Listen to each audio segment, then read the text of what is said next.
比較溫情少少，或者係類似啲人鬼情未了一啲咁樣嘅愛情故事？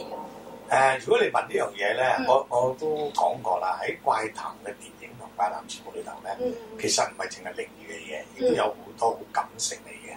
咁你如果好似你一個作家啦，喺我自己嘅所有經歷嚟講，其實我哋寫過好多本書嘅，係怪談嘅書籍，佢將個事實做埋個故仔。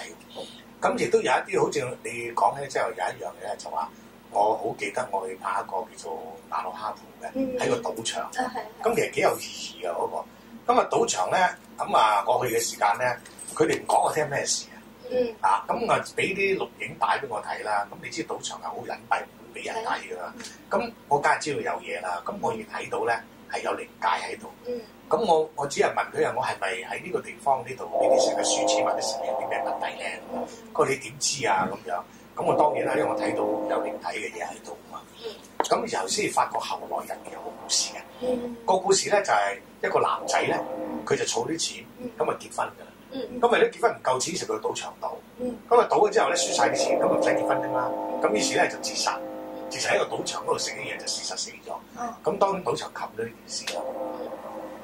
咁佢呢件事嘅時間咧，咁佢個靈喺嗰個地方就唔走開，咁佢就好憎恨個賭場，因為邊一個走埋坐死嗰張台咧，佢就等佢贏錢㗎啦。佢係呢個靈，咁所以咧就賭場係唔知呢件事啊。咁佢個老婆咧亦都唔知呢啲嘢，諗住我哋要搞翻嗰張台出嚟。係啦，嗰個我真係問下邊一張台就過咗身啦咁。咁我接觸呢個個案，後來咧我就透過我哋法科嘅情況同佢溝通咗，即係話等佢解啲嚟執着啦。而解啲嚟執着嘅時間咧，佢就真係跟咗我哋翻嚟，我收咗佢翻嚟。冇效啦，嗰張台。咁唔係冇效嘅，咁嗰張台而家佢哋都換咗第二啲人坐嘅。咁就變咗喺呢個過程裏頭咧，我就睇到一啲親情嘅嘢。因為親情嘅點咧，佢太太當真係到後知道佢原來為咗咁樣就希望結婚而結，當然個心好痛啦。點解結婚啫？唔需要人咗啦咁樣。咁我亦都同佢開解呢個結。咁佢一路諗住佢就諗唔通佢點解佢會死咗。咁喺嗰個靈嚟講咧，亦都揾到個歸宿，即係知道佢執咗啊。咁佢投胎啦，再做第啲嘢啦咁樣。咁亦都幫助到咧，即係話有啲人去睇小島可以情啦，真係大島咧就唔會傾家蕩產嘅，唔會傾家嘅，只會蕩產嘅啫。咁即係話呢一啲我哋會見到啦。咁喺其實我覺得咧，原來怪談入邊咧有好多好類嘅嘢，寫好現實嘅嘢，愛情啊，甚至一啲親情啊，各方面都有。咁好似我哋嘅小靈嘅個案係一個好出名啊！我哋拍咗6集，當時我哋去到經過嘅喺間廟見到有個法師喺度做嘢，於是咧有好多人圍喺度，咁啊埋去，咁啊有啲記者認得我啦，師傅點啊？咁我話點解我哋記者嚟？咁原來咧就採訪嘅新聞，咁啊有個細路仔，個細路仔得3歲，好得意好標緻啊！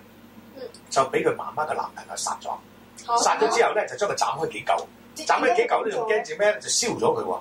咁咧個頭咧就抌咗去周圍劈晒，咁諗住係咩啦？咁啊結果咧就當然呢件事發生咗，就俾人知道咗啦。咁我哋又同佢去揾佢嘅屍啦，幫佢揾佢個頭。咁亦都我哋嘅女主持阿 Rachel 唔識講嗰啲馬拉話嘅。咁當時佢細路仔上咗佢身咧，個屋企人喊到你嗰個情咧，真係你自己好心痛嘅。咁其實係咩咧？係因為佢嘅男朋友就唔中意呢個細路仔去嘈住佢，咁啊殺咗佢咧。咁就驚住俾人知就斬開身，我媽咪咧又知咯喎，但係媽咪又為咗個男朋友又唔敢出聲喎。咁咧就即係有好多嗰啲人性嘅表現去睇到。咁我啱啱喺馬來西亞翻嚟，佢哋有一個988嘅電台咧，將佢做為一啲話劇啊。我覺得香港但係你哋呢度咧都有機會或者可能會做一啲呢啲，我覺得幾好㗎，因為佢將整個故事咧透過一班話劇嘅人員咧，好真實做。連我去拍慣咗，我聽見佢哋個現場去講嘢，我都驚埋一份，因為即係佢哋可以將個組織，你就會睇到好多咧。其實喺呢個怪談嘅電影啊，同埋我哋怪談嘅節目裏頭咧，你會睇到好多，除咗發科啦、降頭啦，或者咩爭家產啦，為咗為咗個叫做結婚啦、婚姻啦，為咗呢個兄弟不和，想大家去甚至做生意嘅，你會見到好多好多呢啲嘢。佢哋都係一樣，利用咗呢啲辦法去揾人，去謀害對方，而令到自己己可以得益嘅。其實師傅話，我都知你嘅怪談嘅元素都比較多元化。咁我想問翻呢，據聞你24號好似另外再有一套怪談電影上。其實就咁樣嘅，因為我今次去嘅地方實在太多啦，咁個材料非常之豐富嘅。咁啊，另外一樣嘢咧，點解咧？今次我講聊鬼就係好適合到我哋啱啱 Halloween 嘅時間。咁《屍骸之路》咧係一個我哋下面一部嘅，而家仲係電檢處去批緊。咁啊，而家就係拗緊，我哋希望佢而家好多級啦，冇續集，因為我哋全部都係獨立嘅。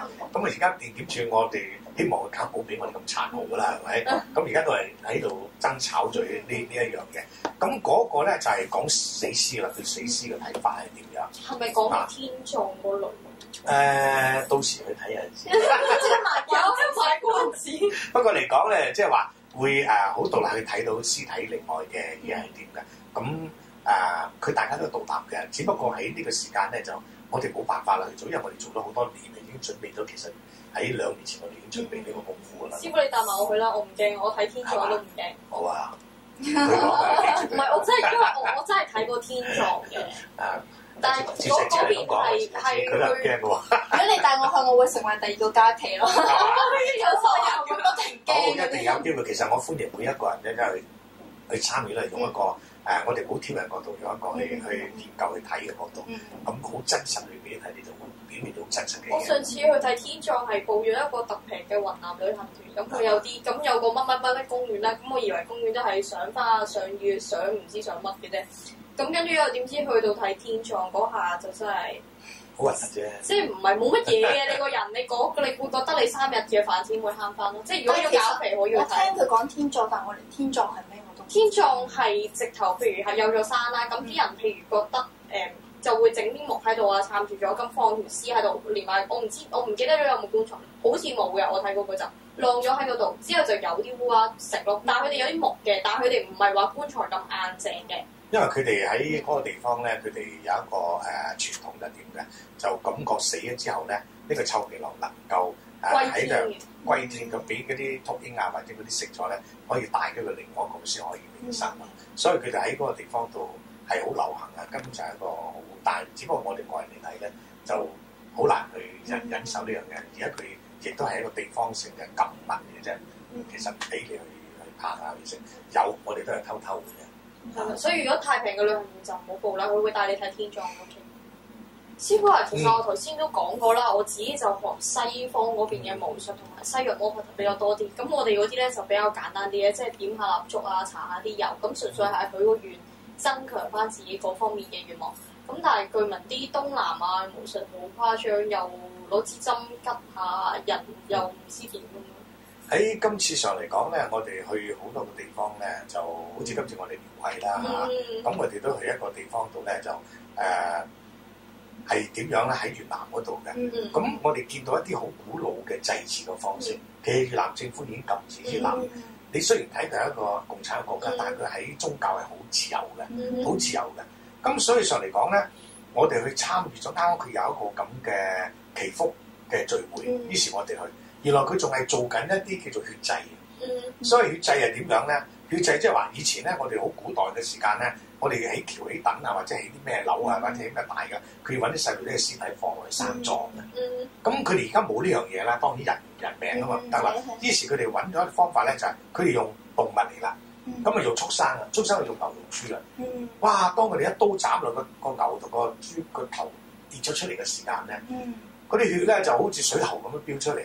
一個大動物嘅血出嚟，我都第一次見，我真係好緊張，我自己都好緊張。跟住最緊張一樣嘢就會賴啲糞便啊嗰啲。冇啊！我諗冇機會睇到呢啲嘢啦，因為淨係睇前面都睇唔到後邊啊，一都會覺得咁個頭碌住，咁嗰隻牛都係專望住我咁樣，仲喐下喐下斬下斬下，咁我心諗話：喂，如果個人頭嚟嘅，好痛啊咁我點咧？即係我感覺我係拍低呢我係震驚，成日所以一定要睇啦。一定要睇啦！你睇咗未知咯？一定要睇啦！咁個感覺，我哋會發覺，喂，你而家你仲有呢一類咁嘅嘢嘅喎？我哋以為係佢有啲劏咗祭祀，唔係係生溜溜，仲喺度嘅篤咁就嚟㗎啦。即係生勾勾咁啊！係啦，好快嘅，即係好似斬頭咁。咁你諗下嗰個人，即係我會覺得佢喺嗰個做嗰個方法，你仲係保留你古代先有呢啲嘢。即係比較原始啲。原來你真係仲做緊呢啲嘢咁。咁我哋睇過好多上刀梯嘅嘢，我去外國啊，譬如去台灣啊，見到刀梯佢梗係一條好安全，但係香港都係佢要揾鋼纜拉好晒，佢哋冇㗎，佢哋掘咗第一個一個窿，咁攞隻生雞嗰隻雞丁嚟一搣開嗰隻雞，隻生溜溜㗎，一扯住一抌條袖落去咧，隻雞抌落去咧，佢嗰條竹插落去洞喺度唔會跌㗎嘛，嗰啲人可以擒上去。咁佢呢一個咧就係我學啲嘢咁耐咧，我係喺古籍嘅書裏頭睇到仲有呢啲嘢，但係我估唔到喺呢一套撩鬼裏頭咧，我俾我拍到呢啲嘅。咁變咗喺嗰個地方，我哋睇到好新。嗰條符係咩符？錄音符定啊嘛？冇啊！我相信佢哋冇乜嘢分唔分錄音㗎啦。佢哋喺佢哋嘅門派，佢哋嘅師傅好得意嘅。佢哋嘅師傅唔係好似我哋咁，或者你有冇同嗰度嘅師傅交流？有，佢着對拖鞋，着條短褲，着條背心師傅嚟㗎啦。但係佢一做嘅手印各方面嘅嘢，我哋行家一睇就知道佢好熟手嘅。咁佢哋嗰啲人就係，但係佢哋都係行翻係即係比較中式，都係有手印嗰套嘅。當然一定有啦，因為呢啲係傳統，一定喺道法裏頭。而係我覺得就話呢啲已經係中國失傳咗嘅嘢，仲喺嗰個地方保留到。咁另外好似有啲喺嗰個墳場啊去做一啲啦，咁佢哋有啲問啲雞蛋啊，問啲陰靈啊，攞啲號碼。嗰啲雞蛋好得意㗎，擺喺個地下度掃晒啲 number 佢邊個雞蛋自動會爆，爆開就嗰個號碼。買六合彩個個都係想呢樣嘢，咁變咗有好多喺撩鬼裏頭咧，呢套電影我哋會見到好多好特別嘅嘢，係我想象唔到。正話我講嘅都係其中之一，好震撼，我自己都覺得我自己冇辦法。咁跟住仲有啲食屍㗎啦，食屍體嘅，食屍體又食嚟，仲喺嗰個食嚟做咩先？食嚟咧，佢哋有啲巫師嘅，啲巫師咧就專係去食屍。當呢個地方嘅人死咗，佢就要無端端死咗啊！咁佢就要檢查到呢個病死，一俾人落降啊，又係咩啦？咁巫師咧會胎佢肚，攞佢條腸出嚟，咁啊真係好味道，咁就唔隻噶咯喎。跟住有咩作用啊？對佢嚟講？咁咧個巫師原來我哋問佢點解，原來佢食佢咧先知道佢係點死法嘅。如果佢俾人落降又唔同嘅，佢點解俾病整死佢又唔同嘅。即係佢食嗰下佢可以。巫師可以知，但係我最慘，我睇佢食嗰陣時，我已經頂佢唔住，跟住叫埋我哋一齊食，我點食咧？咁即係話有好多嘢，我哋根本上就冇可能喺好多角度，大家個諗法會聽過，但係哇！你真係當我個肚咁樣拎上嚟，真係變咗好多。唔衞生，我唔係覺得核突，已經係覺得唔衞生。好多喺佢哋講，佢唔覺得衞生㗎，佢哋都發明到嘢嚟㗎。我諗佢中毒啊，或者會話咁，如果個細菌死咗，你咪死咯。佢唔係㗎，好好味道，隻。佢可能又話祖師爺冇有。咁變咗今次喺拍呢個撩鬼裏頭咧，我哋去好多個地方咧，見到好多嘅嘢。可以我自己做咗啲節目咁耐咧，即係我覺得今次我好似尋翻一啲舊嘅嘢咁。呢啲舊嘅嘢係往往已經失傳咗啦。估唔到呢個咁落後嘅地方仲係做緊啲嘢。咁所以我正話所講就話，我去到咧就唔係用一個去睇嘅，調翻就佢當我好靚。你哋咁渣嘅，你都唔知啲咁嘅嘢。其實我哋已經唔用㗎啦。但係喺佢嚟講，佢 OK 㗎，OK 㗎，佢絕對 OK 㗎。咁觀眾真係要入場睇下。師傅啊，你都知我有好多問題，個無論係法科方面啦，定係命理方面，都好想請教下你。你知我對呢方面有幾有興趣嘅啦。準備做呢行？又唔可以咁講，自己有興趣研究啦。咁但係因為今日時間真係唔係好夠，你仲有啲咩説話想同觀眾講咧？嗱，我講俾大家聽下，10月30號8點半鐘喺圓方怪談電影嗱，大家歡迎大家一齊嚟撩鬼。